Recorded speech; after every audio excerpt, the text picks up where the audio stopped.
Hello and welcome to the third episode of Carrying Your Carry. In this episode I'll be talking about the general things to be done during the laning phase and transitioning into the mid game. It seems to be something a lot of people don't fully understand when and how to do transitioning into the mid game, so I'm going to try and explain it as best as I can in this video. First of all, I'll start with the just general things to do in the laning phase. So as you can see, right now I'm just stood in the bush. All this is really to do is to scare the enemy team off a little bit, because they don't want a Leona jumping into them at every chance got. Especially, like, as you can see, we're fairly far ahead at the scoreboard. I think quite a few of those kills were down bot lane. So they don't really want to get too close to us. So I'm just trying to like zone them out as much as I can. I went up there just toward that bush. And they're starting to push, which is kind of working out our favour. If they're near our tower, we can go on them, and it also means that our jungler can come down and gank.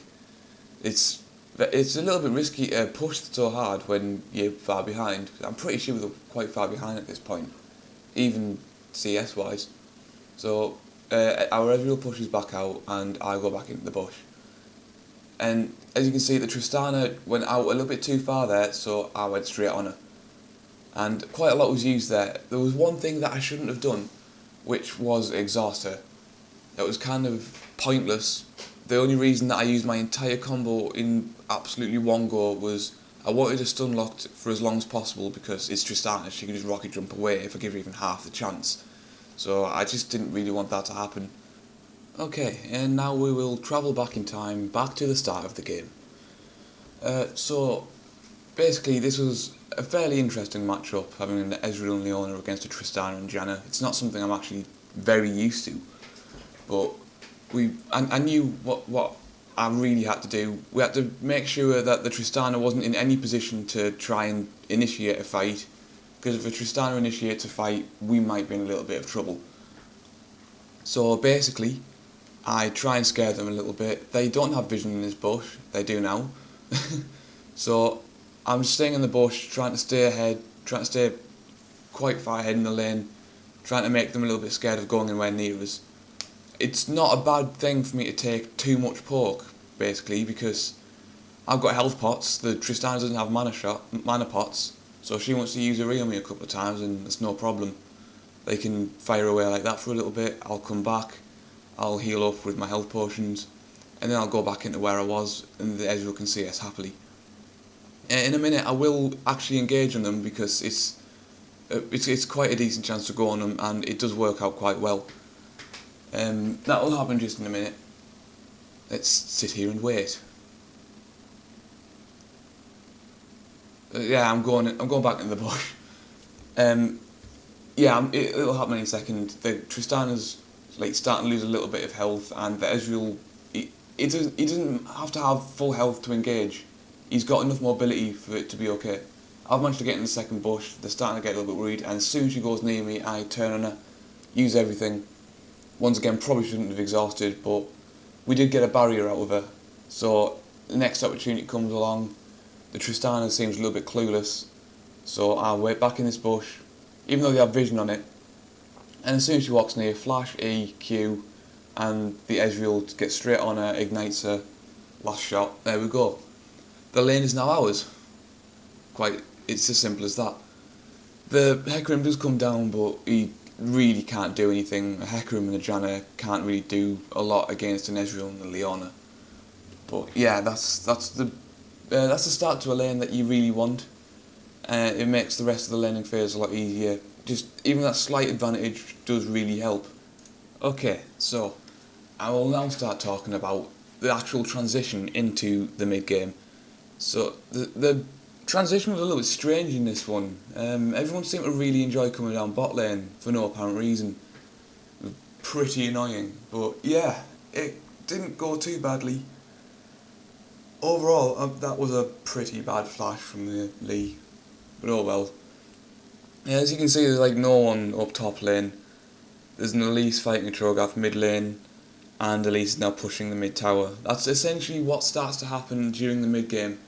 You'll just start pushing towers.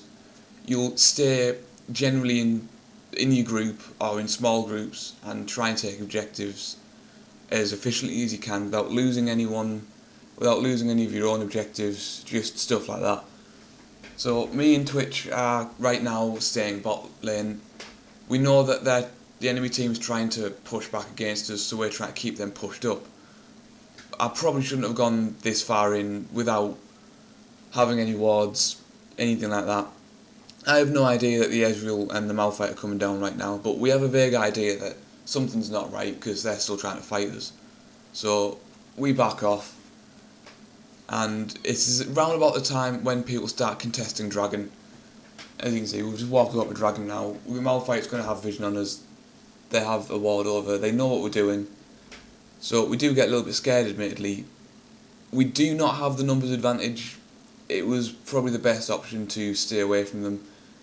They do engage anyway, which is pretty annoying. But on the plus side, this has put them off doing Dragon, at least for now. And we do all manage to escape. That was... I've always prided myself on that ultimate. I don't know why. Yeah, Twitch comes in now because of that. He can go in, he can just auto-attack everything. He's had the defense. I'm too low to do anything, really. But he does come in. He comes in, and he overall gets a triple kill, which was pretty good. Lee Sin picked himself up a kill as well. And yeah, that's pretty much all I will talk about for this video. I know there hasn't been a lot on the mid-game, but to be honest, this was mostly about more things to do in the laning phase. I want to make sure I've covered a lot in each section before moving on to another section. This is just a vague idea of what would happen during the mid-game. I'll make a better video for the mid-game. I'll make quite a few videos on the mid-game, to be honest. It's probably the part of the game that I enjoy the most. When team fights begin, when everyone's item builds start to come together and people start doing damage. But yeah, that's pretty much it for this video. I'll try and get another video out within the week. I pretty much have nothing else to do right now. I recently had my assignment ended at my job, so I don't really have anything. So until then, like my Facebook page, like and subscribe to the video if you want to, and keep up to date with it. I'll try and do as much as I can. I will have more, bigger videos coming out soon. I've just ordered an external hard drive, so I'll actually have space to do stuff now, instead of the 20 gigabytes or so that I have on this hard drive at the moment. So I'll start doing more than just teaching people how to do things. I'll start making videos with my friends. It'll still be League of Legends, it's pretty much the only game I play, so... But yeah, there'll be more things, there'll be funnier things, hopefully. I want, a variety of stuff, so... Yeah. Until then, I hope you've enjoyed it, I hope you continue to enjoy the videos, and goodbye for now.